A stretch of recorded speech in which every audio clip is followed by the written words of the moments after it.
Hey guys, my name is Albert, and welcome to our second sprint review.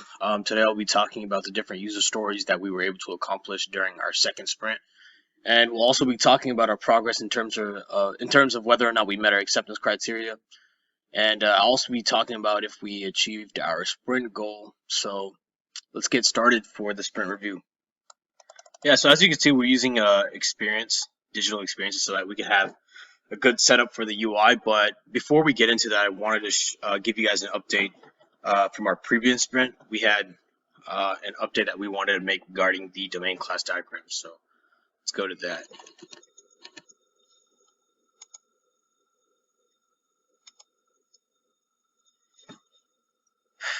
So earlier, we didn't have the associations connected for all of these, for access request, revoke request, active access request, and on hold, but now we do. We managed to get that for the sprint, so essentially we just wanted to give you an update for that. And let's move on to.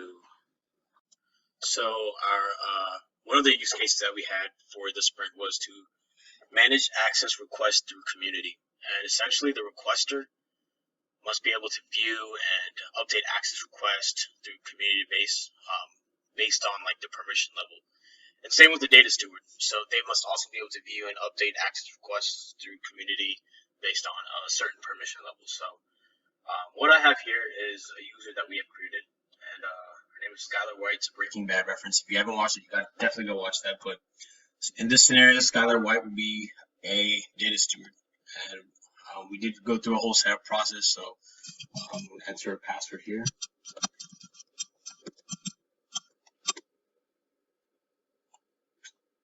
Don't want to save that.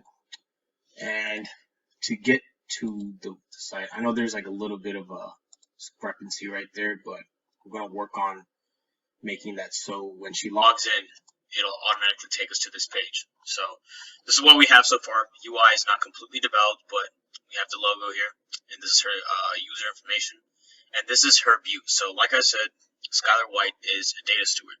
She should only be able to see a dashboard with all of her requests. So we have a tab right there, and this page is only for her. And there's also a little more where she can generate a report, and there's also a home button. In the future plans, we do plan on spicing up the UI and having more reports and buttons and all that. So on to our next user, who is Hank Schrader. Hank is a administrative user, so we'll show you how that looks like. Alright guys, so like I said, we're going to go ahead and proceed with the next user. Hank Schrader is an administrative user. So we went ahead, created a profile for an administrative user, and Hank will be our administrative user for this part. So I'm going to go ahead and enter his username, and I'm going to enter his password that we have created for him. I'm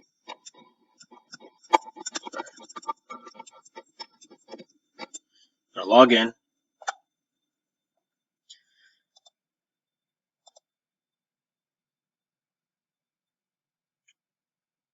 And this is the page for Hank Schrader. So Hank is able to make a request. He's also able to see a report of his requests, and he has a home button. So essentially, that satisfies that that user story for the prioritized backlog. Essentially, there's two different users. We have Hank and we have Skylar, and both of them have their own different views based on permission level. And we could see that permission level is based on this navigation menu right here. Hank has the ability to make a request, and Skylar has the ability to view her current requests. So that satisfies that user story. So our next user story was that to process an access request. And essentially, a user must be able to approve, deny, or put a request on hold. They also must be able to comment on a request. They also have to track the status of each request. And to demonstrate that, I'll log into Skylar's account.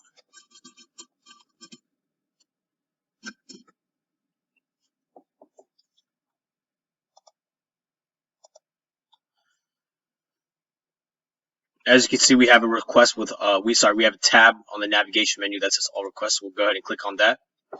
And this is essentially what our base user interface looks like for that navigation tab. And here, since Skylar is the data steward, she'll be able to process all of the access requests.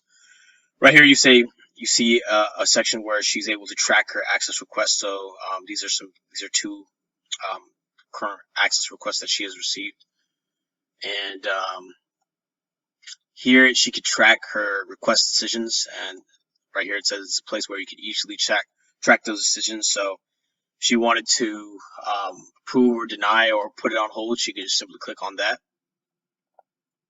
And right here she can make her modifications. So as you can see, it's accepted, but if she wanted to change that, she could just simply move that and deny it. But we'll just go ahead and accept it for now.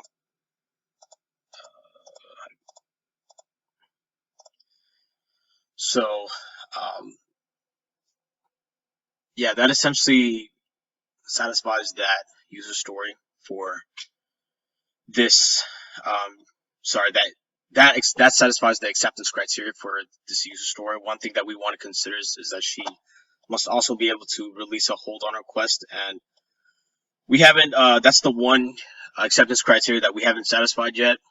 So we do plan on transferring that for our next sprint. We do have a good amount of time until the due date for our third sprint, but essentially what we plan on doing is we plan on creating a case action so that she'll be able to release a hold on that request. So essentially we could see Skylar has the ability to, and only Skylar, because she is a data steward, she has the ability to process access requests. So for our final user story for this sprint, our second sprint, was to generate a request status report. Essentially, a user and data steward could search for information regarding the status of any ticket, and they should be able to search based on many different types of factors. So there should be a filter element involved. I'm logged in as a Salesforce administrator because for some reason when we worked with the UI, our request isn't showing up on the administrative user end or the data steward end. So I'm logged in as the Salesforce administrator just to demonstrate to you what we have so far for that. So I'm going to log into our experience builder. As you can see, there is some security measures set up, so only specific audiences can see this. But this is the home page, and I'm just gonna go click preview. And as you can see, we have a tab specifically to generate request status report. Both of this should be available to data steward and the administrative user. But once we get further instruction before our next sprint, we'll determine if it should be for only one user, and we'll implement some security solutions for that accordingly. And once I click this, we should be able to see a status report of the current request. So right now we have a little test dashboard. This was just a test run of what we had so far, but as of March 30th, this is what we have. If we refresh, it should be able to refresh. So this is a current dashboard that we have. We only have one data entry for the sake of simplicity, but as you can see, a user could see an SAT score change, the request name, the decision, request ID, access request. We do plan on adding more parameters so that they can have a better understanding. So what we need to add is the my ID, UGA ID. So I wouldn't say that all the acceptance criteria have been met because of the errors that we ran into when we were testing it on the user end. But for now, we were able to establish a separate page for a status report, and the user should also be able to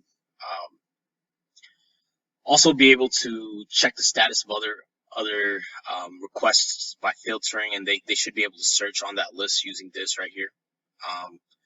I think one more element that we were planning on adding was a search bar, a universal search bar for access requests and active access requests. So again, most of the acceptance criteria have been met, but we did run into some technical errors when we were looking at the user end.